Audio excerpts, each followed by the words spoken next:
Welcome to B2B Commerce Corner. Commerce Corner is a sub-series of the E-Commerce Edge podcast discussing all things B2B commerce through the lens of agencies, consultants, merchants, and more. Enjoy.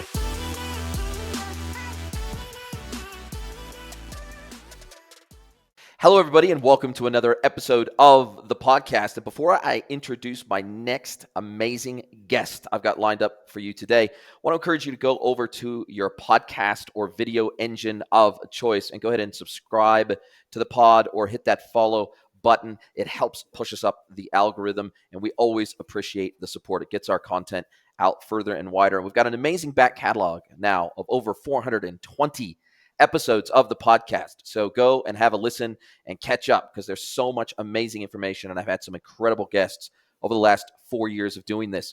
But without further ado, I would love to welcome Ryan Kulp from WBR to the pod. Welcome, Ryan. Jason, how you doing today? Mate, I'm so stoked to have you on. We've been talking about doing this, I think, for over a year now. We never managed to pull finger and make it happen, and we finally did today. So I'm super stoked to have you along for the ride. I also appreciate you're the conference organizer for the B2B Online series of conferences for WBR. That's how we met. You've been so gracious to host me as a speaker at your last couple of conferences. I'm also going to be the day one chair for the Florida event coming up this November. And I'm super, super stoked to have this conversation with you today. Yeah, I'm absolutely over the moon. This will be our third time working together at B2B Online. And I feel like every time we work together, we're getting a little more entrenched and embedded with the community that we're building here. And just helps. Like you said, you're doing over 420 different podcasts. You talk to a lot of different people. It only makes sense to put the best and the brightest up on stage.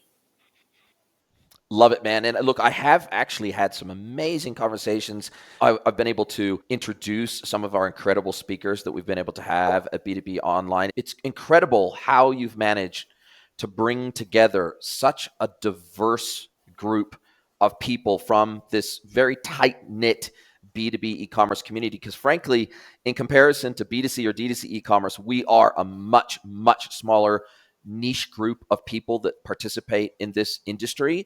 And so it feels like you managed to get an incredible array of vendors on board, sponsors on board, speakers on board, merchants. Take me back to when you first started organizing the very first B2B Online. First of all, when was that? When was the very first B2B Online? Because I think it was Chicago was the very first. Yeah. And when was the first? And what made WBR think that there was actually a good business case for actually being able to put this on and get sufficient delegates to come to an event like this from this admittedly pretty small community?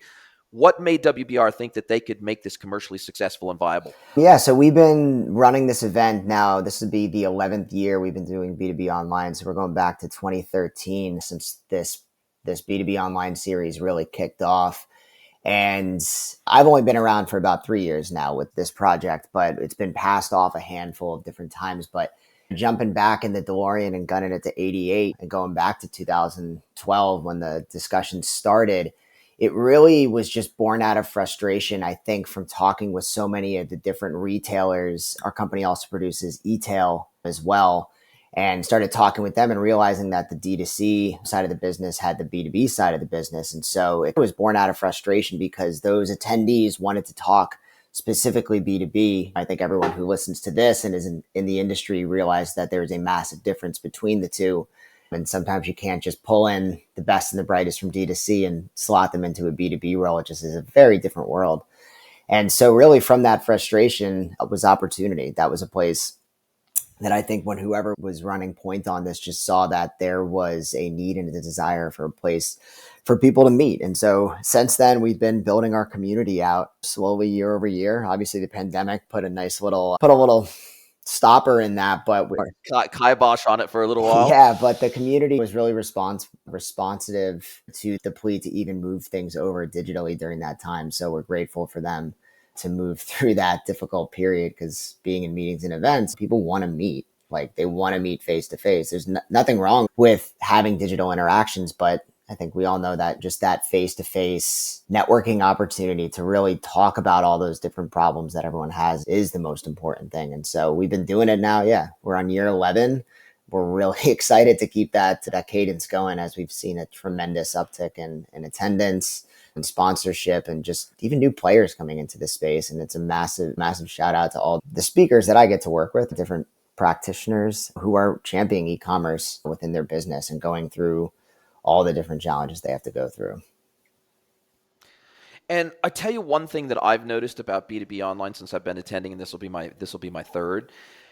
It's so different than a B2C or a DTC conference, even from the intent of the attendees seems very different. And I'll give you one example of this that I've recognized, and I'd love your take on this.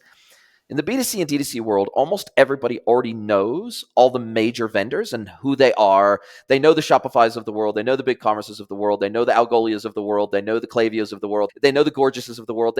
They know all the main vendors, that like the marquee vendors in the space. And so attendees often go out of their way at these D2C and B2C conferences to avoid the vendor hall. Like they will avoid it like the plague because I don't need to talk to these vendors. I've heard of them all, all their tech. I've had the demos. I know who they are. If I want to talk to them and I want to bring them into my business, I'm going to reach out to them directly because I know who they are.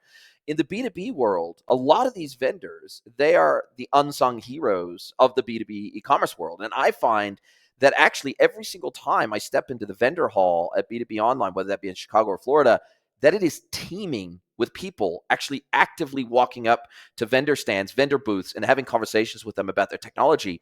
Because a lot of these names, some of them are household names, but a lot of them are not. And especially from search, merch, personalization, there's a lot of tech out there that has sprung up specifically targeted at the B2B merchant world. Even over the last 2 or 3 years, the advances in B2B specific technology have gone through the roof. Mm-hmm. And as a result of that, there's a lot of new-ish names to the industry that people haven't heard of before. And so delegates actually do want to talk to these people, and they do want to see what they deliver uniquely for the B2B commerce world. And we're talking things as simple as middleware that facilitates punch out. We're talking EDI technology. We're talking system integration technology. We're talking order management for B2B. We're talking some very cool technology that has either sprung up or matured massively to service the B2B market over the last 2 to 3 years.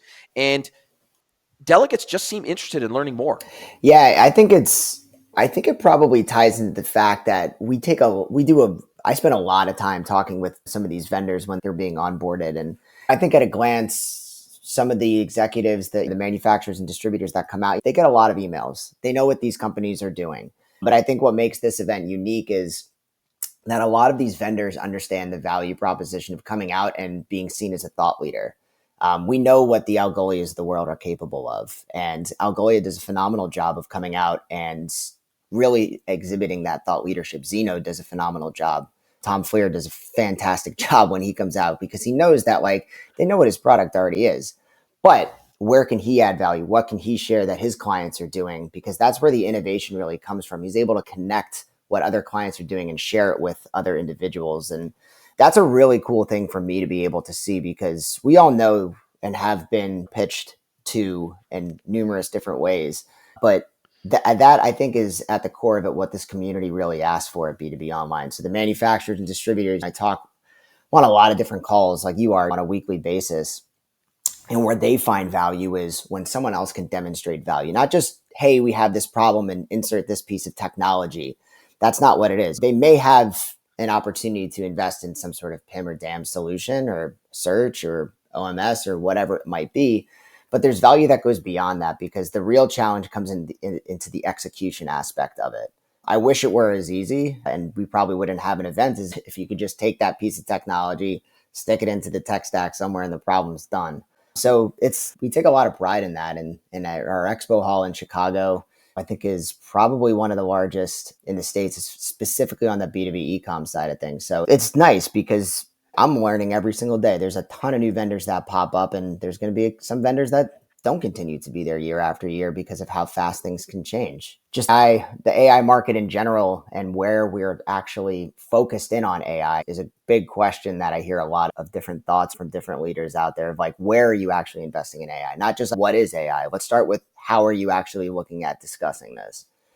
So even all those different companies that are coming through and finding out where they can actually really help some of these businesses out is a learning process for me. And I think we're all trying to learn this entire world together and navigate through it. So it's definitely a place where you can meet some new, see some old, but even the old ones too. They're making a big push in this industry and they're doing a lot to keep up because, as I just said, things are really changing pretty rapidly.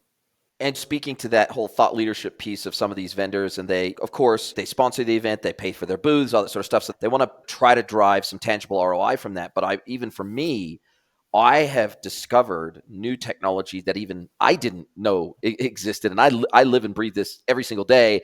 And even on your speakers list, I'm being exposed to new thought leaders in our space that I had never yet met or even knew existed before. So I think you're giving the B2B community a forum to share knowledge, to, of course, hopefully do some business as well, but more importantly, to help. I think it seems that you're a believer, and it seems that WBR are believers in what I'm a believer in, which is that a rising tide floats all boats. So the reality is, the better we collectively get at what we do and how we do it as an industry, it brings more belief, it brings more trust, it brings more customers into the fold. The reality is that as we collectively share our war stories, and I find that oftentimes the conversations that are had around the lunch table, the discussions that are had outside of the specific talk tracks, the conversations that are had at the back of the room, the private conversations, and then how that extends into a lot of the vendor-driven events are in and around the event. So the pre-breakfast, the pre-meetings, the pre-breakfast, and then the after show and after party events, whether it be going to a Cubs game in Chicago, whether it be taking a boat cruise down the river center of Chicago there. It almost doesn't matter when we think about the opportunities, even outside of the specific tracks that people can attend. There's a lot of conversations going in and around where merchants are actually talking to each other, vendors are talking to each other, partnerships are being made. I got a huge percentage of my last probably 30 B2B episode focused guests as a direct result of meeting them at B2B Online and saying, hey, look, I'd love to get you on the podcast. Let's have a chat about what you do, how you do it, what value you bring to the community. And I've had a massive cross-section of attendees that were merchants, attendees that were vendors, attendees that were service providers and SIs. So you are really bringing together a pretty big cross-section of people to these events. Yeah, I'm the type to everything you're saying is really on point with what we want it to be. But I think it always comes down to these events, and the way that we operate within our business is built for practitioners, for those manufacturers and distributors doing this on a day-to-day basis. Comes through a lot of research that I do with them, but then gets sanity checked through a board of active members, VPs, heads of digital, e-commerce, marketing. We have these people who come out and sanity check the work that we're doing to make sure that the topics on stage are relevant.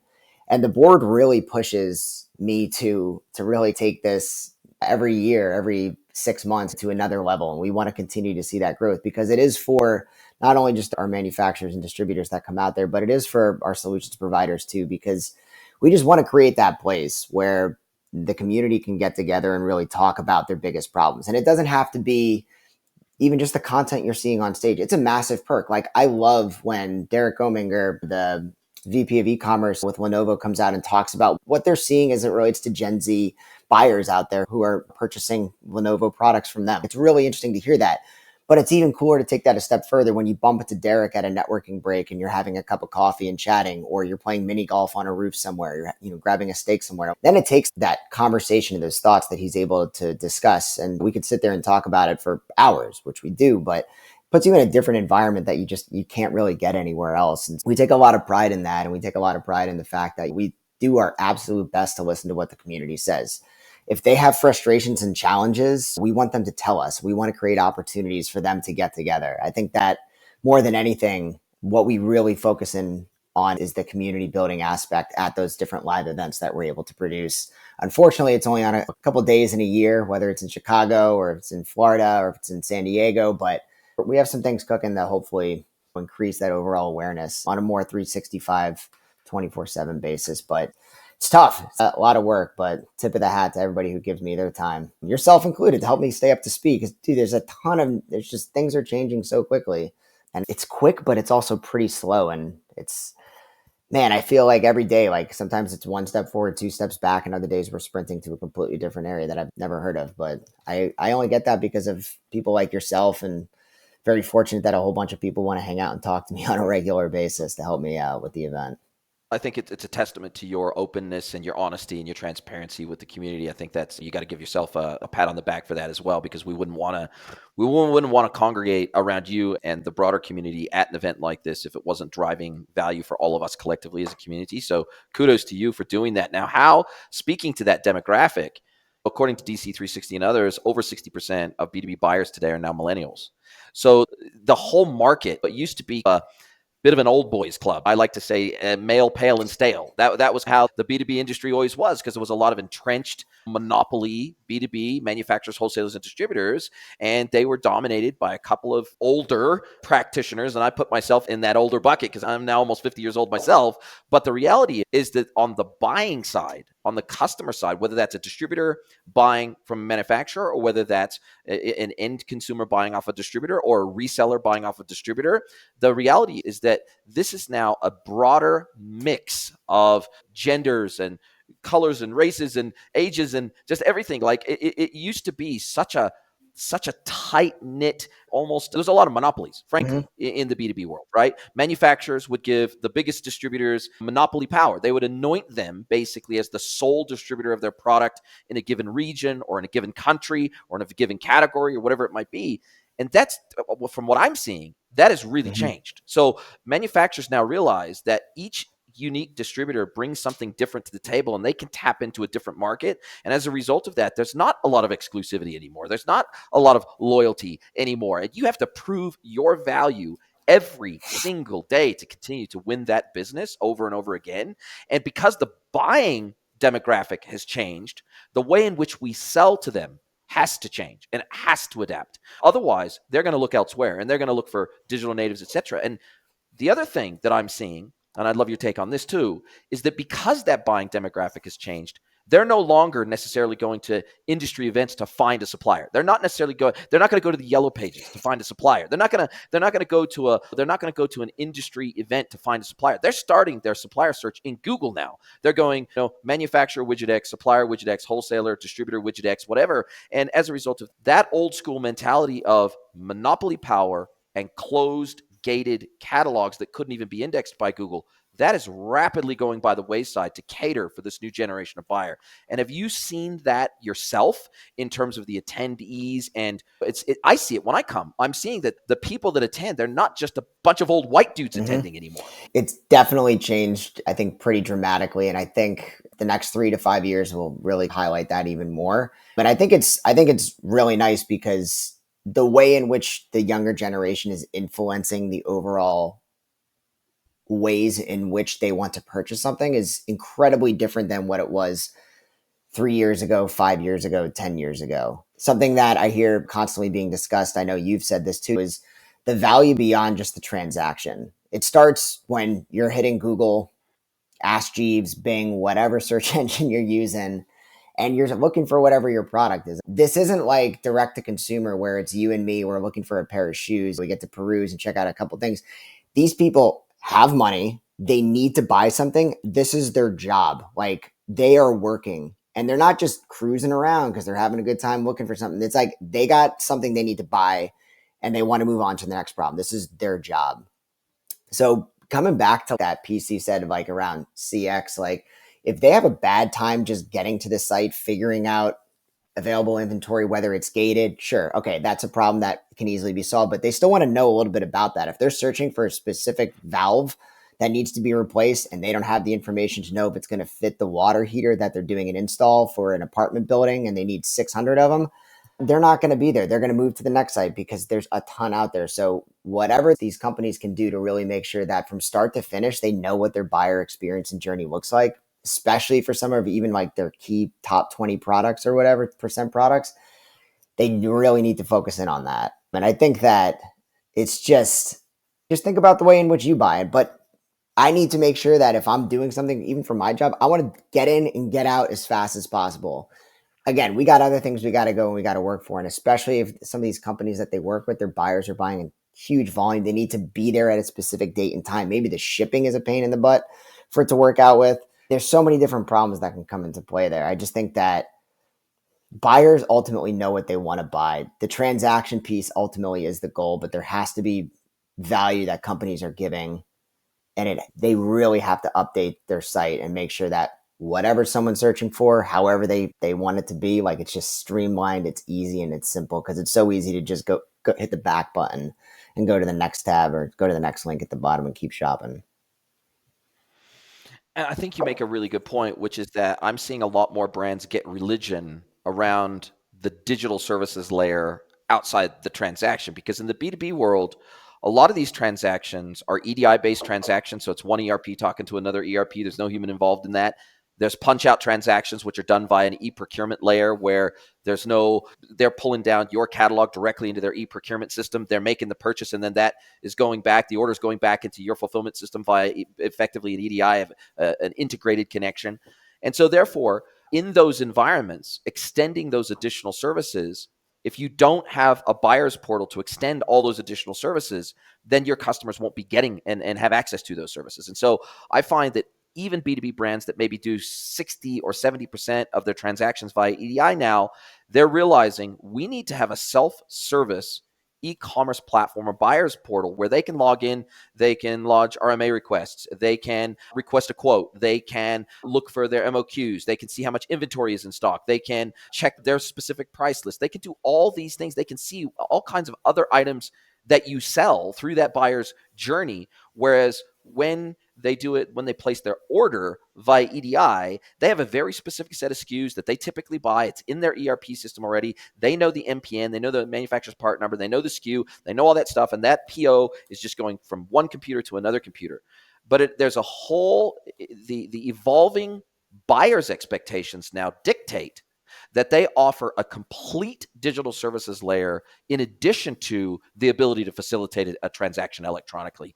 And that is something I think, and let's even think about just punch out alone, the opportunity that we're seeing in the market to deliver punch out capabilities, particularly for distributors. If you're a manufacturer and you want to sell to distributors without punch out, like something like 75% of distributors out there are using some form of e-procurement system across their entire network. And so the reality is we can think of punch out as just opening up a whole new set of channels, because each one of those e-procurement platforms is a unique channel. It's almost like selling on a marketplace, right? You have to be where your customers are. And if your customers are on these e-procurement systems, or if they're on these EDI systems and you don't support that, then there's a big percentage of business you won't even ever have the chance to win if you don't support those buying channels. Yeah, and it's just so interesting because I feel like we could have this conversation 10 times and throw a different conversation on the table. And I feel like these are the kind of discussions I hear all the time, whether it's my research calls, whether it's just listening to different attendees have discussions at the actual events. You're spot on. You're going to miss a lot of opportunities. And it's just really what it comes down to, I think, is that there's paralysis by analysis a lot of the times with the attendees that I speak with at this event. But the thing that's really nice is we have the ability to just connect people that have the exact same problems. Manufacturers with the same ERP systems, we can find those people at our events, and then they can talk about what they're doing for their punch out capabilities. Like, we can find those people. We have people who don't even have that in place. I had somebody to the event who was just starting to launch their e-commerce for a hospital bed business that they were in. And they were just learning how to actually get their products up online and actually make it visible and share information with their buyers. And like, everyone's at different stages. And I think what I see a lot of in this, again, is going back to that. There's so many different things that we can be discussing. There's so many different areas of revenue for our business to be generating more, to be more efficient, or to create better experience. And I think a lot of the times what this event does is it relieves the stress of like, where do we need to be versus where should we be? There's obviously like a ton of, again, depending on where we're talking about with AI, there's a ton of hype around it. And I think for really good reason.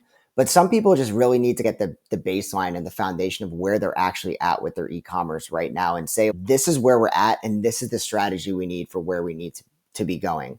And I think maybe eventually in the future we can get to this with B2B Online, is we can get people certified to say, this is where you need to be for a foundation based on your company size, revenue, and the things that you really need to be doing to see or to be what we would call successful and certify you in that particular way.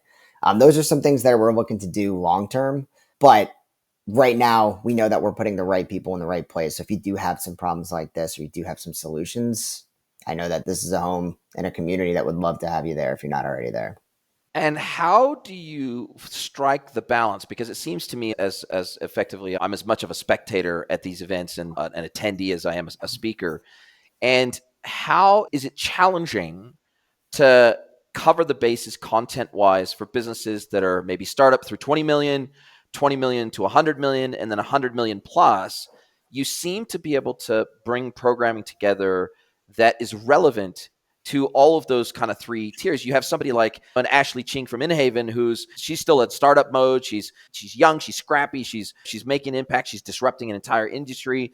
Then you got somebody like Sunbelt Rentals, and then you go up above that, you go into this like global enterprise with Schneider Electric. It's just these are just three examples of many that I could have pulled out of the hat. But the reality is that the struggles that somebody from zero to 50 million has are very different to somebody from 50 to 100 or 150 million and 500 million and above. Like, these are a very different set of challenges, both technically, operationally, system-wise, integration-wise, etc. These are very different set of challenges. And so the content has to actually resonate and speak to those different cohorts. And if you didn't have, I think, representatives from each of those cohorts speaking at the event, it would turn people off, because obviously if you only had enterprise targeted content, then the smaller guys and girls are going to be going, this isn't really relevant to me. Why should I attend? So how do you go about making sure that you cater to those kind of three different tiers of merchant to make sure that the content is actually relevant to them and interesting to them?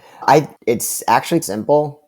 I just look at it like money's not always the answer. This is something that I learned when I was doing procurement events. We used to do, I can actually bring it back to e-commerce right now. It's really interesting to hear what companies like Boeing are doing, and Grainger are doing, and Fastenal. They're massive companies, but they're pretty mature in the work that they're doing. But not every company is going to be set up and structured like them. And I think, actually, I know from conversations with those businesses, they actually really enjoy hearing from some of the smaller to mid-sized companies, because they can be more agile on how they're actually going to do something. There's less hoops to jump through. In the same way that if you're a small to mid-sized manufacturer distributor, you do want to hear what the larger distributors and manufacturers are doing. But sometimes financially, it's just not going to allow you to do the same things. Or maybe you just can't add 10 more, increase your headcount by 10 people to help build and analyze your data to create more personalized buying experiences for your companies. You have to outsource it. And it's fine, because at the end of the day, what we want to do is we want to make things transferable. So when I talk with all these different speakers, the idea is, yeah, tell your story, share your thought leadership, but always try and give something that it doesn't matter what your size is, and it doesn't matter what your total revenue is. It doesn't matter how big your team is. Find those things that are transferable, because at the end of the day, it's the execution piece that is the most difficult. You could have 100 people on your team all focused in on doing something, or you could have 3 people doing something.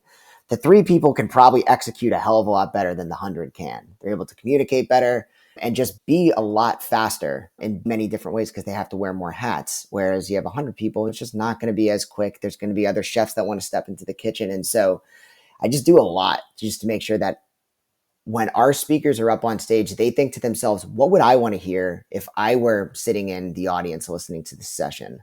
And I hope anybody who's listening, if they ever step foot onto our stage or onto our floor, just keeps that in mind, because we don't have everything figured out, and we're not going to have it all figured out. Maybe one day we will, and we don't need to run a B2B online.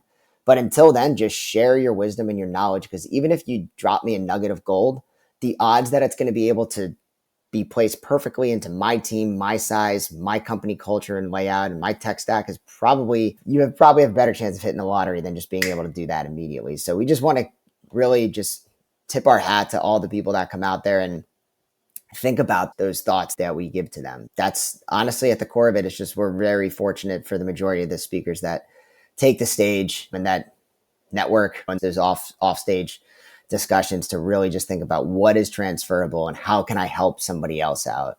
And we actually are doing something new at the event this year, which has taken me like 2 years to build out. And I got to thank Kevin Stone from Motion for helping me with this idea back in 2022. Is It's a panel that's called Lessons Learned. And the idea is that we're going to be talking about with different executives, we're going to allow them to be vulnerable on stage and talk about projects that didn't go according to plan. But I'm a firm believer that we learn more from things that do not always go exactly how we have it mapped out than the ones that do. And so, again, really fortunate that people will be vulnerable and want to share those lessons learned from what they've gone through in their career and hopefully help somebody else avoid hitting a roadblock. I love that. I moderated one of the lessons learned panels. I think it was in Chicago, actually. And I agree with you. I think that, first of all, the B2B industry plays its cards much, much closer to its chest, in my experience, than the B2C and D2C world. The B2C and D2C world, they love putting their brand up on stage. They love telling their stories because they look at it as just another marketing opportunity, and they'll take any marketing opportunity that they can get. Whereas in the B2B world, it's definitely, there is more of an air of secrecy. There is more of an air of privacy. There is more of an air of, oh, my secret sauce is my catalog, my pricing, my distribution channels. There definitely is this sense, and it's slowly changing, but it's taking time, right?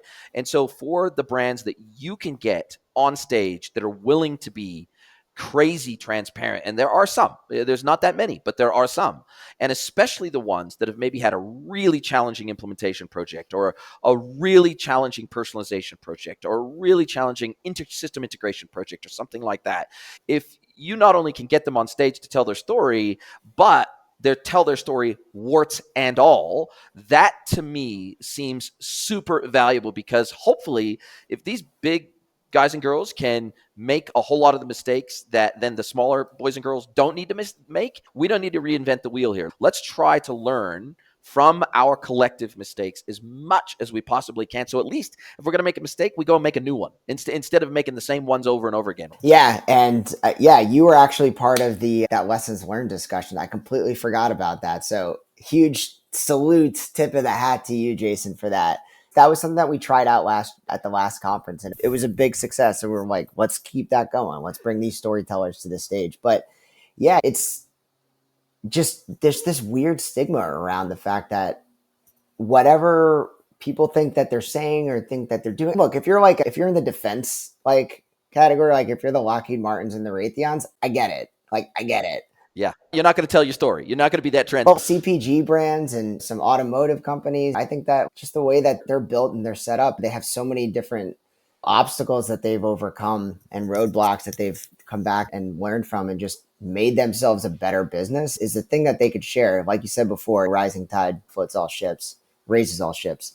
It's just, that's what's going to happen with this industry. And I do think that if we sit down and we talking about, I'd like to say 3 years, but it's probably closer to 7, that there's going to be some big shift. And I think the pandemic really kickstarted a lot of it, and it really accelerated a lot in a way that I don't think anybody would have thought of back in 2019. I think it really just lit the fuse and said, we're going digital. We're going to sell more online. We're going to figure out the tough discussions between how do you compensate the sales team? What does that structure look like between marketing and sales? I think that's really what's happened. And I think more companies obviously want to bring in more online revenue. Why would you not? So I think there's going to be a lot to learn, but I do think it's going to take a little bit more time than what my optimistic self would like to believe. I feel you. What's the number one thing you're looking for looking forward to out of the Florida event coming up in November? What's the number one thing you're looking forward to? Again, I'm all about the networking aspect. Florida, it's really nice. Palm trees, we get to be outside. Not that we can't do that in Chicago. Like we have these new formats called cabana chats. So while the event's running, you can go and you can sit down, you can have a conversation around. We have a couple different topics, but let's say you're talking about digital transformation for someone who has under 250 million in total revenue. You get to go to a meetup outside, be it a cabana under the Florida sun, weather pending. That's always fun. Putting people into the outdoor roundtables. I just like to be outside. We have mini golf that's going to be taking place. I really like the networking behind all this. In addition to hearing some of our really cool keynotes, like we have Boston Scientific coming in and going to be sharing their AI journey with us, which will be awesome. We have the SVP of Ecom from Partstown who's going to come in and share their transformation story. Some really cool panels. It's obvious. It's always top of mind to hear the change management aspect. Again, these are conversations that will be transferable. So whatever your company size, whatever your revenue, manufacturer, distributor, honestly, even if you're a vendor in this space, like change management is one of those things that is applicable to all. I think it taps in and challenges the audience to think to themselves, what can I do from what am I going to hear from this conversation that's going to help me within my business that I can do in X amount of time? And those are just a couple of the big areas I'm focused in on. And obviously hanging out with you, Jason. It's going to be great to be out there with you.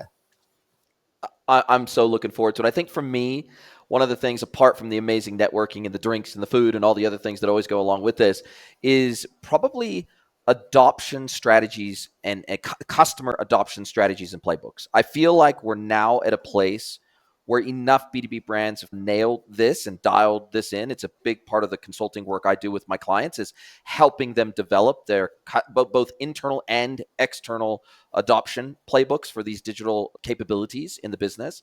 And I'm really looking at hearing some of the success stories of these brands, manufacturers, wholesalers, and distributors having success onboarding their customers into these digital channels and the lessons they've learned along the way. That's probably one of the biggest things I'm looking forward to, is hearing some of these success stories of saying, hey, we've been able to extract huge ROI out of this, because it's all fine and good to go and spend $500,000 on a program of work and implement all this amazing new technology. But at the end of the day, if you can't put together a plan where your customers want to adopt these channels and services, then you're not going to see ROI from it. And so I think learning from people who've been there, done that, and got the t-shirt from it, that's something I'm seriously looking forward to. So yeah, can't wait for Florida. But as we come down to the end of our time together, I super appreciate you spending time with me today. This is a completely, for anybody in my audience who thinks this is a paid pitch for B2B Online, it's not. Like we're friends. I'm trying to help B2B Online be the absolute best possible conference it can be.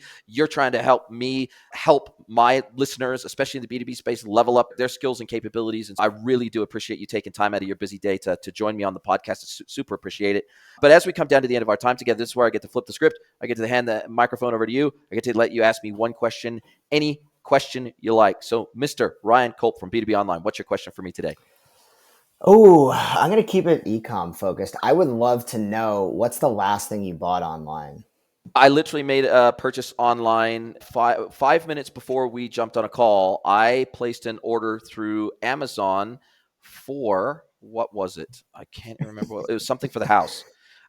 It was something for my house. It was more tiki torches for our rooftop terrace, because we have a terrible mosquito problem here, and I've got some citronella oil that can go in those tiki torches, and I've got 2 tiki torches out there, but I need 10. So I bought a massive pack of tiki torches for our rooftop terrace. So I honestly, people don't believe it when I tell them I do 90% of my shopping online, because I'm weird like that. I do almost all of my grocery shopping online. I will try to buy as much online as I possibly can, because I'm not one of those guys that actually, I don't really enjoy shopping. It's just not my thing. Maybe I'm a little bit typical male in that regard, but even my wife, for example, she does not like going to the grocery store. She would rather shop online from the comfort of our home than she would go to a mall most of the time. And so occasionally she'll like going to the mall and seeing what's new or whatever. But my wife and I are just weird like that. We really like shopping online. Yeah, I've spent an ungodly amount of money with Amazon over the last 6 months getting out this new house. So you're the reason their stock has continued to grow over the last couple of years. Yeah, exactly. So luckily, as part of the top 200 growth ETF investment that I'm in, luckily it's one of the major holdings in there. So at least I'm contributing to my own success, hopefully over the long term. There you go. Isn't it an amazing experience for sure? I hope you post when the tiki torches are all up and running. I think that would be you should do a podcast from up on the roof one time. Make it like, I think I should. I agree. When you come down and visit me here in Mexico, that's why we bought a 3-bedroom house, so that we could have visitors and have guests. We got a whole bedroom set aside with its own wardrobe and its own ensuite bathroom and everything. So you can just live your best life here. What we'll do is we'll record live from here on the terrace the next time. That's perfect. We'll make it the cocktails and commerce hour, and we'll sit there. We'll bring some tequila and commerce. Say less. I'm in. Margaritas and commerce. Love it. All right, Ryan, thank you so much for your time, and I look forward to catching up with you in Florida. Really appreciate your time. Awesome. See you down there. Thanks, Jason. Are you a B2B or D2C e-commerce merchant? Then head over to greenwoodconsulting.net to learn how we can help you scale your business.